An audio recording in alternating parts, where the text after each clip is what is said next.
Morning, getting ready for a morning kickoff there in Kansas City here in 3 days. We're looking forward to it. How much have they improved defensively? They look like a pretty good unit against Cincinnati. Yeah, they're pretty good.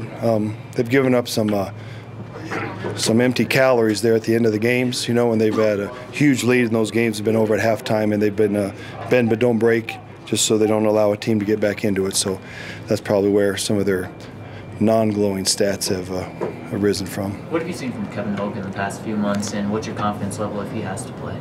Well, we're very confident in Kevin. So glad that we got him there at the beginning of this season. He's a guy that, you know, is the only quarterback to play in 3 Rose Bowls, won 2 of them. He's done a nice job embracing our system. Today he had a real hot day for scout team, and he's getting some plays now, of course, with our offense too. So we're ready to roll with him. Freeman can't go. How much does that change your offensive plan? Well, we would miss him if he couldn't go. You know, he's a huge contributor for us, so we'll just have to adapt if that is indeed the case, and that would mean more turns for Devontae Booker, which is a good thing. We wouldn't be disappointed if that would be the case either. How is Phillip Lindsay developing in pass protection and perhaps as a receiver out of the backfield?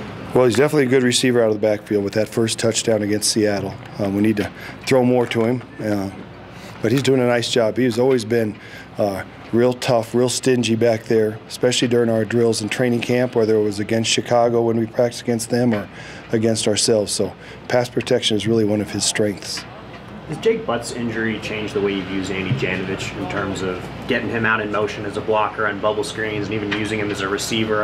It seems like he gets used more than other fullbacks do in a variety of ways. I think at times, and I don't know if it's related to Jake's injury, but Andy is multifaceted. He's been able to do more and more things in the pass game as we evolve.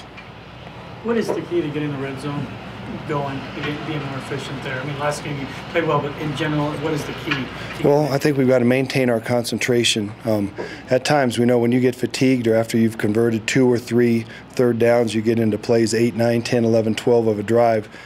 At times, that's where mistakes can happen, and so that's part of our training. We're trying to train even better as we go through the season to train our guys to maintain their concentration level and discipline deep into the drive rather than it waning once we get to that fatigue factor. And they've done a super job of that. We're getting better. We're here week 7, week 8, and we're ready to hit our strides and really be in football shape so we can hit this stretch run in November, December and be at our best.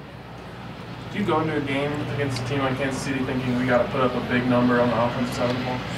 Well, we know it's similar to me from when I was in Atlanta. We know that we've got to keep pace. When you play New Orleans in that division, when I was with Atlanta, we knew we were going to have to keep pace with Drew Brees and company. Does that mean you have to press? No. Do you have to do something superhuman? But you better be ready to convert on 3rd down, or if not, be ready to go for it on 4th down, because field goals won't beat a team like this. We've got to get in the red area, or we've got to convert 4th downs. We've got to score touchdowns to stay up with these guys because that's what they do. Do you have receivers throw the ball and determine who's going to run the reverse pass? Like as a tryout or an audition? A manual pass? Well, we're definitely taking note of everything that happens out here. So we're trying to see what these guys' various traits and talents are. But that was a heck of a throw and a catch the other night. So it's fun to see those 2 SMU grads do their thing. All right, thank you. Thank you, Coach. Appreciate it.